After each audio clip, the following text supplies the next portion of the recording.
Lección Divina del segundo domingo de Cuaresma en el ciclo C con el Padre Pime. En el nombre del Padre, del Hijo, del Espíritu Santo. Amén. Espíritu Santo, fuente de luz, ilumínanos. Que el Señor ilumine tu mente y tu corazón, te haga experimentar la verdad de sí mismo para que reconozcamos en nosotros las sombras entre las nubes, el rostro de Dios Padre a quien vino a revelarnos.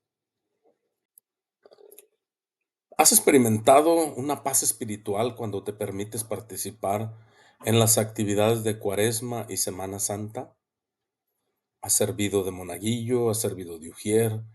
¿Has sido ministro extraordinario de la Eucaristía? ¿Has ayudado a preparar en tu comunidad esta Pascua que ya viene? ¿Cómo se siente ser parte del equipo especial de Cristo? Eso es lo que este Evangelio nos refleja en este domingo. Pedro, Santiago y Juan, el equipo especial de Cristo, en los que se podía contar con ellos y confiar en ellos, aunque también no entendían todo ni sabían todo, pero querían seguir a Cristo y querían ser parte de ese gran misterio, y Cristo les corresponde revelándoles quién realmente es. No solamente un profeta, no solamente alguien que hace milagros, alguien que da de comer a multitudes, alguien que sana enfermos o resucita a algunos muertos. Él es el Hijo de Dios, el que vino a salvarnos, pero antes hay que tomar la cruz de cada día. El evangelio que nos habla de todo esto es el evangelio de Lucas capítulo 9, versículos 28b al 36. En el fondo tenemos estas tres partes de una basílica en el monte Tabor. Es el lugar donde yo puse mis pies desnudos para tocar la tierra santa.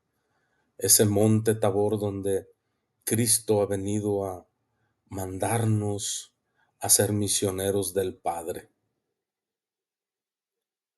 a no quedarnos ahí en la, en la parte de abajo que se ve ahí, sino en la parte de arriba donde está Dios en su monte santo. En aquel tiempo Jesús se hizo acompañar de Pedro, Santiago y Juan y subió a un monte para hacer oración. Mientras oraba, su rostro cambió de aspecto y sus vestiduras se hicieron blancas y relampagueantes. De pronto, aparecieron conversando con él dos personajes rodeados de esplendor. Eran Moisés y Elías, y hablaban de la muerte que le esperaba en Jerusalén. Pedro y sus compañeros estaban rendidos de sueño, pero despertándose, vieron la gloria de Jesús y de los que estaban con él. Cuando estos se retiraban, Pedro le dijo a Jesús: Maestro, sería bueno que nos quedáramos aquí y que hiciéramos tres chozas, una para ti, una para Moisés y otra para Elías, sin saber lo que decía. No había terminado de hablar cuando se formó una nube que los cubrió, y ellos, al verse envueltos por la nube, se llenaron de miedo. De la nube salió una voz que decía: Este es mi Hijo, mi escogido, escúchenlo. Cuando cesó la voz, se quedó Jesús solo. Los discípulos guardaron silencio y por entonces no dijeron a nadie nada de lo que habían visto. Palabra del Señor. Gloria a ti, Señor Jesús. Hay algunas frases que me llaman la atención en este año. Jesús conversaba con Moisés y con Elías. Conversación quiere decir que hay una cercanía con estas personas. A pesar de que existieron en tiempos diversos, Jesús estuvo siempre presente porque Él es el mismo ayer, hoy y siempre. Estuvo con Moisés y estuvo con Elías. Moisés representa la ley, la Torá y la primera alianza. Elías representa a los profetas. Y en esta Transfiguración, en esta aparición ante los tres discípulos más cercanos a Jesús, descubrieron en Elías esa promesa, el que tenía que venir antes de que el Mesías apareciera. Y si él ya está aquí, quiere decir que Jesús es el Mesías. Claro que en el discipulado de Jesús tenía muchos discípulos y algunos los hizo apóstoles. Entre los apóstoles hay tres que han hecho un camino particular de más cercanía con Jesús: Pedro, Santiago y Juan. ¿Han intuido algo? ¿Se les habrá revelado algo después de caminar con Jesús 3 años? Habrán dicho: este no es solamente un profeta, este no es solamente el nuevo Moisés, este será el nuevo Adán, este será acaso el Mesías. Lo fueron descubriendo, porque también tenemos la capacidad de descubrir a Dios en nuestras vidas de modos diversos, no solamente por la revelación. Claro que con la revelación estamos seguros de que es Dios mismo quien nos habla. Por eso Jesús se transfigura, se transforma, les muestra, se quita el velo que tenían sus ojos para que digan: miren, este soy yo. ¿Con qué motivo? Pues para decir que las escrituras se están cumpliendo, lo que Dios prometió por medio de la ley y los profetas. Él está aquí para dar cumplimiento, por eso conversa, por eso platica. Las personas que vienen a estudiar conmigo la Biblia se dan cuenta que la Biblia es una conversación entre el texto, el contexto y nosotros como lectores, en nuestro tiempo, en nuestra vida, cómo aplicarla. Y me da gusto que lo vayan descubriendo también poco a poco. Una de las cualidades malas de los discípulos y los apóstoles es quedarse dormidos, perderse lo más importante por dormir. Pero es que estaban cansados, habían subido al monte del Señor. Y aparte, cuando no esperamos nada, pues te relajas, te dejas ir por el sueño. Pero al despertarte ante esta conmoción, ante este cambio, algo no antes visto, el que toma la iniciativa es Pedro y dice: Maestro, sería bueno que nos quedáramos aquí y que hiciéramos 3 chozas, una para ti, otra para Moisés y otra para Elías. Sería bueno. A veces el entusiasmo no basta para animar a nuestra iglesia a la renovación, a la conversión. No va a faltar quien tenga una humilde opinión o quien se le ocurra algo: oiga, ¿por qué no hacemos esto? Oiga, ¿por qué no hacemos? Y parece que son sugerencias tontas como esta. Y en realidad, quedarse aquí no está dentro del plan de Jesucristo. Quedarse arriba, por eso Él bajó. No se quería quedar arriba, no subió a nosotros, de tal modo que pudiéramos comprender un poquito, preparándolos al escándalo de la cruz. En estos días estoy preparando cruces que dije que ya no iba a hacer, pero la comunidad de la Sagrada Familia me las trajo.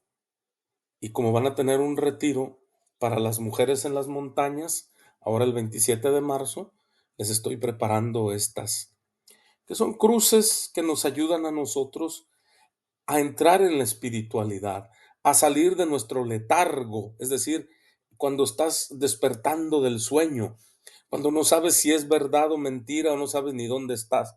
No sé si te ha pasado, a veces uno se va a otro lugar, a un hotel o en casa de un amigo y te despiertas y te espantas porque no sabes dónde estás, hasta que te calmas y ves: estoy aquí, estoy en mi casa, estoy en casa de mis padres, y te serenas. Querer hacer chozas no es querer hacer algo permanente. Hacer una casa sí, una mansión no se diga. ¿Y qué es lo que propone él? 3 chozas, ninguna para Santiago, ninguna para Juan y ninguna para él mismo. Construir la iglesia. Estamos en este mundo, en este monte Tabor, en este experimento con Dios, y es bueno preparar algo temporal y digno. Se nos pasa la mano siempre, ¿verdad? Con las grandes catedrales, el Vaticano y todo eso. Pero qué bueno son las comunidades que están construyéndose una capillita, algo digno para los hijos de Dios, para dar culto a Dios, algo digno para mejorar en nuestra iglesia, para sentirnos parte de ella y cuidarla, para seguir ofreciendo un espacio donde uno pueda encontrarse con Cristo de una manera más profunda, más íntima, más de discípulo o de apóstol.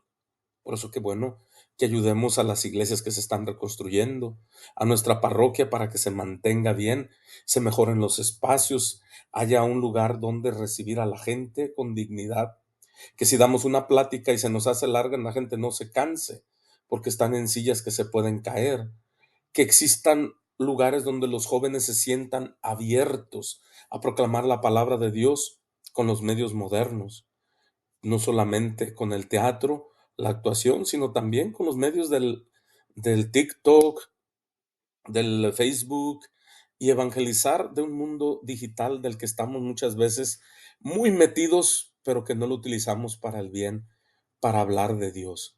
Hacer esas tres chozas temporales sí es una buena idea que Pedro tuvo, pero Jesús quería llevárselos a Jerusalén, a otro lado. Entonces se formó una nube que los cubrió y ellos, al verse envueltos en la nube, se llenaron de miedo.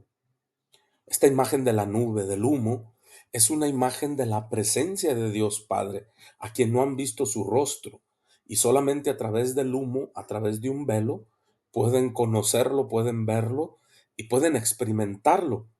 Pero estando Jesús ahí, Él es el rostro del Padre. Entonces, cuando te cubre la duda, a veces te acercas a la palabra de Dios y se te empiezan a caer tus creencias, lo que la gente te había dicho, por primera vez uno siente el duelo, el temor a perderse, a quedarse ateo, a perder la fe.